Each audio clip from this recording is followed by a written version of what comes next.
Hello students, today we are going to discuss on the chapter number 4 for the history session for the class 8th tribal decode and the visions of a golden age।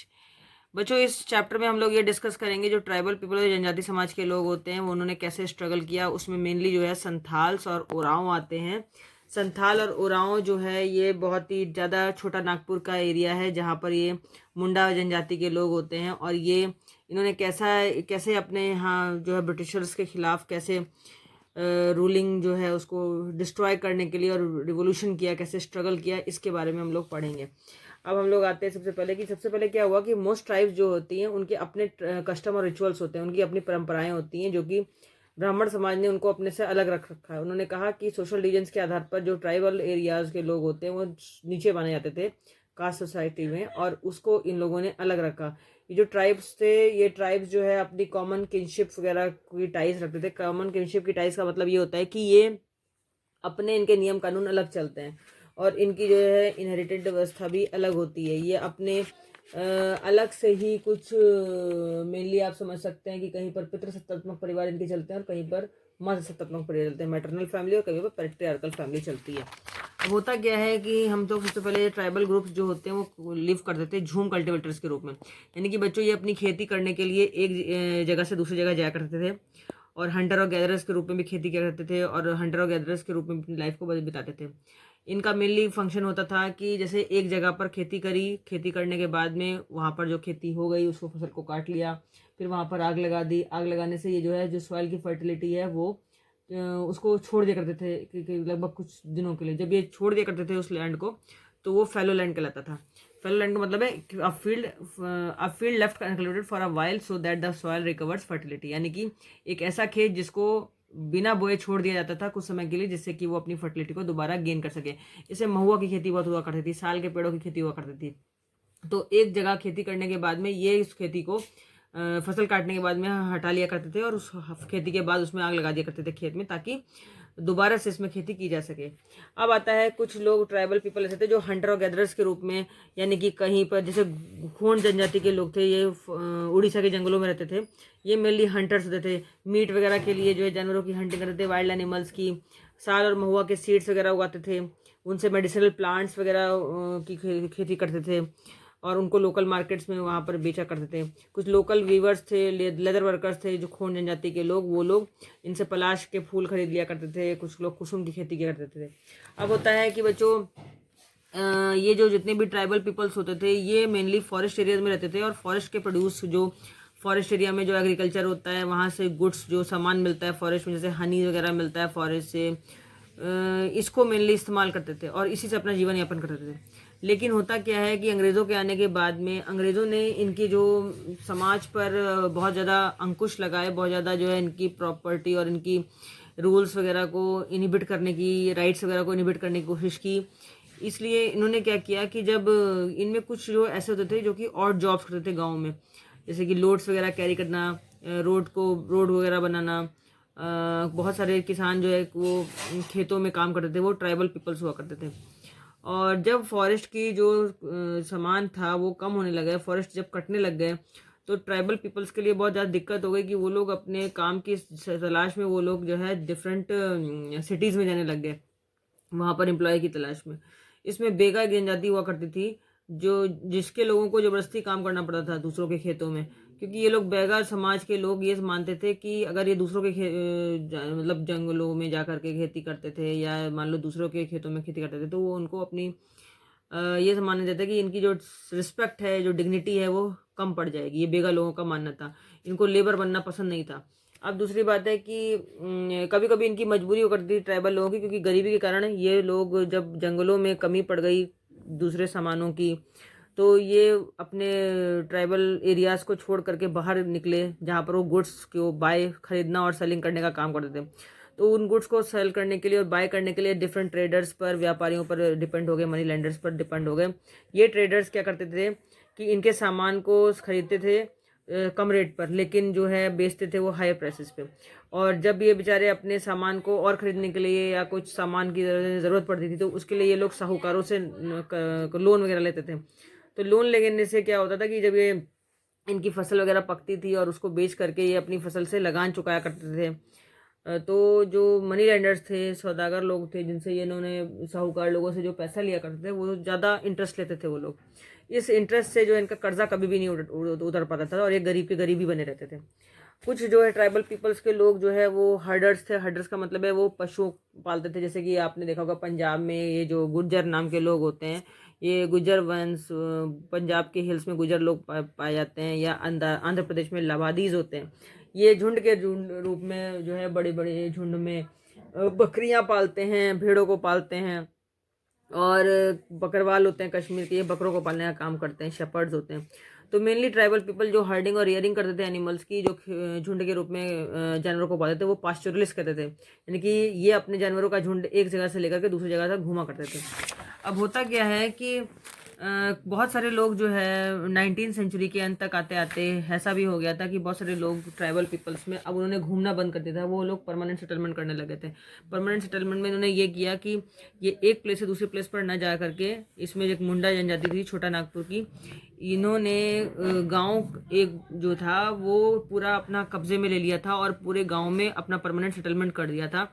और इनके पूरे जो है गांव में एक मुखिया हुआ करता था और दूसरे लोग इसके फॉलोअर हुआ करते थे। ऐसे ही संथाल और गोंड, इन्होंने भी परमानेंट सेटलमेंट करने के लिए ये मेनली हंटर गैदरर्स और शिफ्टिंग कल्टिवेटर्स होते थे। ये लोग एक जगह से दूसरी जगह पहले घुमा करते थे, लेकिन धीरे धीरे उन्होंने भी अपना परमानेंट सेटलमेंट कर लिया। और ये लोग जंगली जनजातियों की तरह रहना नहीं पसंद करते। धीरे धीरे उन्होंने सेटल्ड होने की सोची और सिविलाइज होने की सोची। अब होता है कि what happen to tribal chiefs.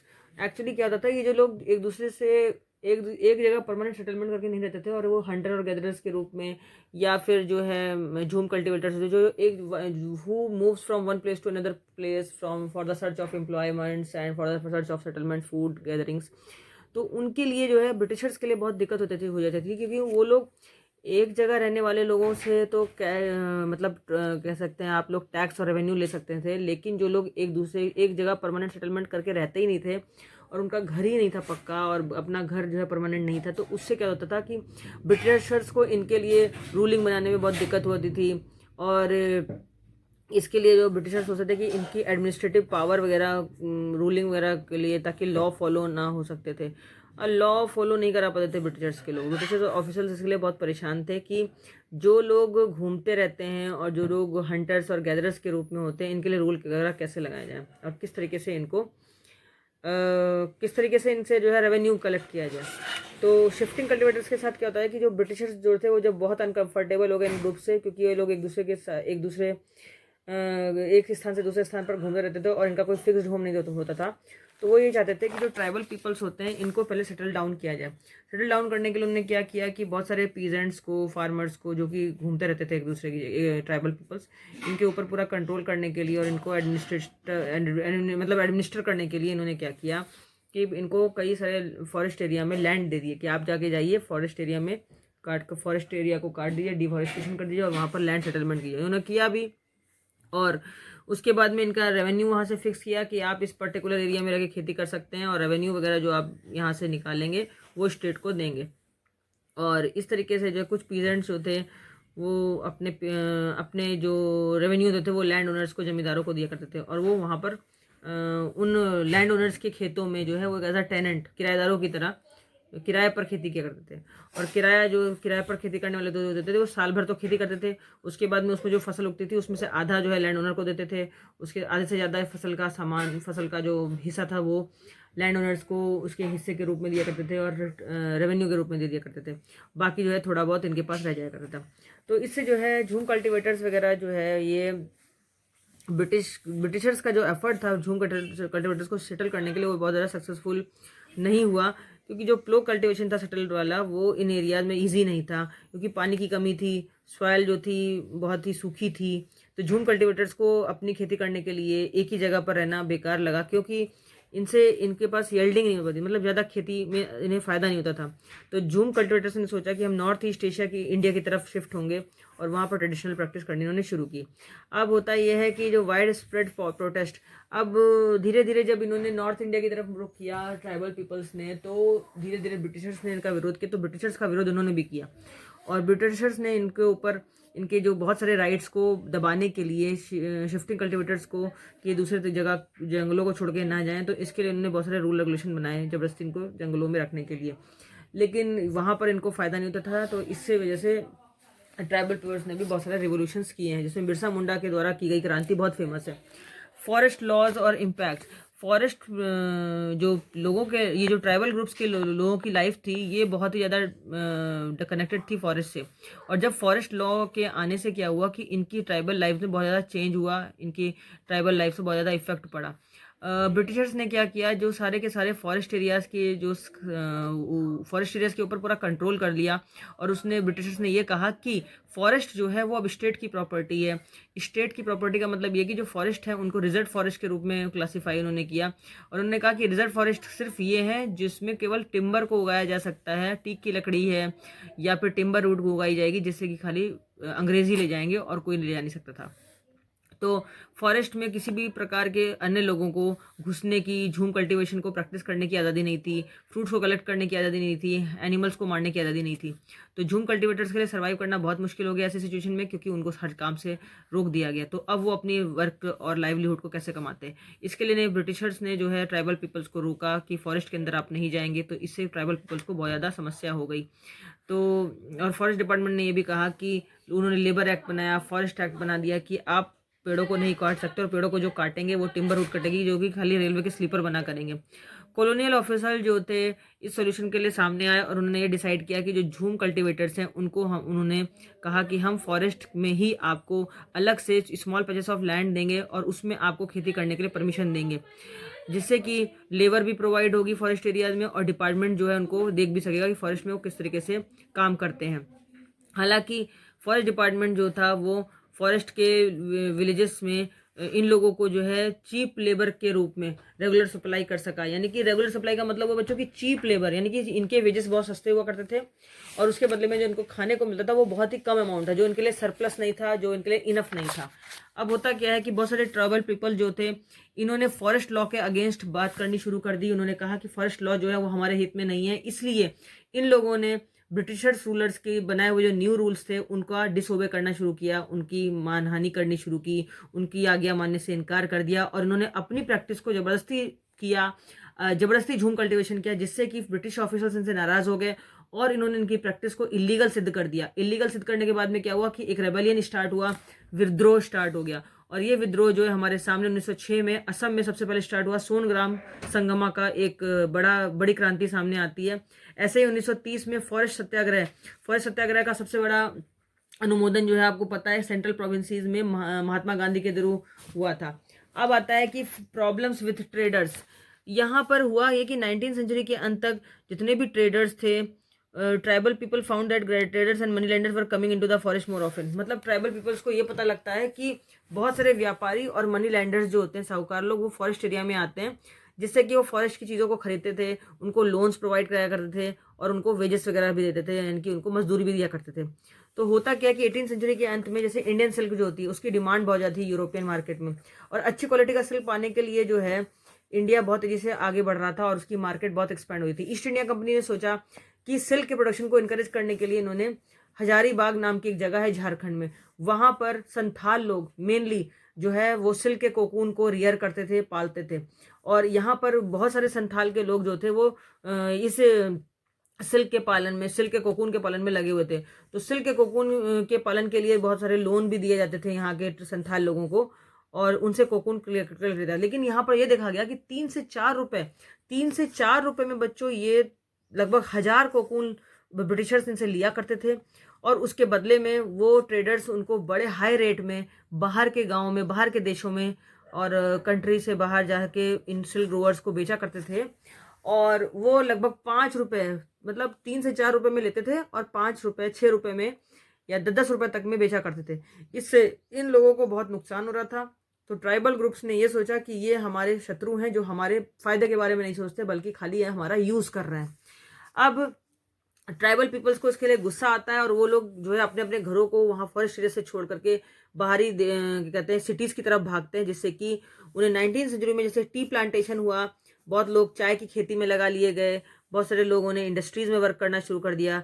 Assam में तो टी प्लांटेशन में मेनली लोग जो है झारखंड के कोल माइंस में लगाए गए और टी प्लांटर्स के रूप में भी उन्होंने काम किया, जहाँ पर लगातार कॉन्ट्रैक्टर्स उनको गांव से ले जाया करते थे और उनको बहुत ही छोटी मजदूरी पर लगाया करते थे, जो कि उनके लिए बहुत ही दयनीय शोचनीय दशा थी। तो इसलिए बहुत सारे लोग जो है वो छोटी मजदूरी, कम मजदूरी पाने के कारण अपने अपने घरों में वापस आ रहे थे। अब होता क्या है बच्चों की, जो 19वीं और 12वीं शताब्दी में देखा गया कि ट्राइबल ग्रुप्स जो थे वो different part of the country इन्होंने रेबल शुरू किया और इन लॉज में चेंजेस करने के लिए इन्होंने बहुत ज़्यादा क्या कहते हैं कि आवाज़ उठानी शुरू करी। इन्होंने ये भी कहा कि जो ट्रेडर्स हैं, मनी लैंडर्स हैं, ये हमारा एक्सप्लॉयटेशन करते रहते हैं। कोल्स लोगों ने 1831 से 32 में, संथाल लोगों ने 1855 में रिवोल्ट किया। बस्तर की जो क्रांति हुई थी सेंट्रल इंडिया में 1910 में, और वारली रिवोल्ट हुआ था महाराष्ट्र में 1940 में। अब एक बहुत बड़ा मूवमेंट स्टार्ट होता है, बिरसा मुंडा नाम का जो है एक लीडर होता है इनका। लगभग 1870 में ये पैदा होता है और ये भूंडो नाम की जगह पर, भूंडो नाम का एक जंगल होता है, उसमें इसके फादर बहुत ही ज़्यादा पुअर होते हैं। वहाँ पर ये अक्सर भेड़ों को चराया करता था, बांसुरी बजाता था और लोकल अखाड़ों में डांस किया करता था। इस तरह गरीबी में बड़ा जीवन इसने बिताया। और बिरसा मुंडा जो था, जब ये बड़ा हुआ धीरे धीरे, तो इसने सरदारों की कहानियां सुनी। सरदार का मतलब होता है ये जो गुरु लोग होते थे, सिखों के गुरु, इनकी कहानी सुना करते थे और इनकी कहानी को सुन करके उसके अंदर क्रांति की भावना जाग गई। धीरे धीरे क्या हुआ कि उसने इन अंग्रेजों को डिकूस बोलना शुरू किया। डिकूस का मतलब वो लोग जो कि अंग्रेज हुआ करते थे, जो लोग मनी लैंडर्स थे, ट्रेडर्स थे, जो लोग को इनका फायदा उठाया करते थे। तो धीरे धीरे बिरसा मुंडा ने बड़े होकर के लोकल मिशनरीज जो उस समय हुआ करती थी, जो कि मंडी जो चर्च वगैरह के पादरी हुआ करते थे, वो लोग अपनी मिशनरीज को बढ़ाने के लिए इंडियन लोगों में बाइबल के प्रति आस्था जगाते थे। तो इन्होंने उसका भी क्या कहते हैं कि विरोध किया बिरसा जी ने। और इन्होंने कहा कि बहुत सारी जो कंपनीज हैं वो वैष्णव प्रीचर बने, यानी कि हम लोग हिंदू समाज के लोग हैं और हम लोगों को अपनी प्योरिटी और पार्टी का ध्यान रखना चाहिए। और इसके लिए इन्होंने कहा कि जो ब्रिटिशर्स हमारे देश में आए हैं ये सारे डिकूज हैं, डैमन का मतलब है दानव है। और इन्होंने हिंदू लैंडलॉर्ड्स को भी दामन की संज्ञा दी और उन्होंने कहा कि जो मिशनरीज और हिंदू लैंडलॉर्ड्स हैं जो कि ट्राइबल पीपल्स को बहुत सताते हैं और इन लोगों का विरोध करना पड़ेगा, और उन्होंने विरोध किया भी। मुंडा जी ने यह भी कहा कि लोगों को शराब पीना बंद कर देना चाहिए, अपने गांव की साफ सफाई रखनी चाहिए। और धीरे धीरे जो है इन्होंने बहुत ज़्यादा मतलब लोगों के अंदर जिज्ञासा जगाई ताकि ट्राइबल पीपल्स भी समाज की मुख्य धारा से जुड़े। 1895 में क्या हुआ कि बिरसा ने अपने फॉलोअर्स से अर्ज किया कि हमें अपने पास्ट को बचाना पड़ेगा, और अपने पास्ट को बचाने के लिए हम लोग क्या करेंगे, ज़्यादा से ज़्यादा पेड़ उगाएंगे, ज़्यादा ज़्यादा बगीचे लगाएंगे और पुराने लोगों की तरह खेती भी स्टार्ट करेंगे। ब्रिटिश ऑफिशियल्स को इसकी बात समझ में नहीं आई और ब्रिटिश ऑफिशियल्स ने हिंदू लैंडलॉर्ड्स, मिशनरीज और मनी लैंडर्स के साथ मिल करके बिरसा मुंडा का विरोध किया। और मुंडा राज जो बिरसा में आया हुआ था उसके खिलाफ मुंडा लोगों को सताना शुरू कर दिया।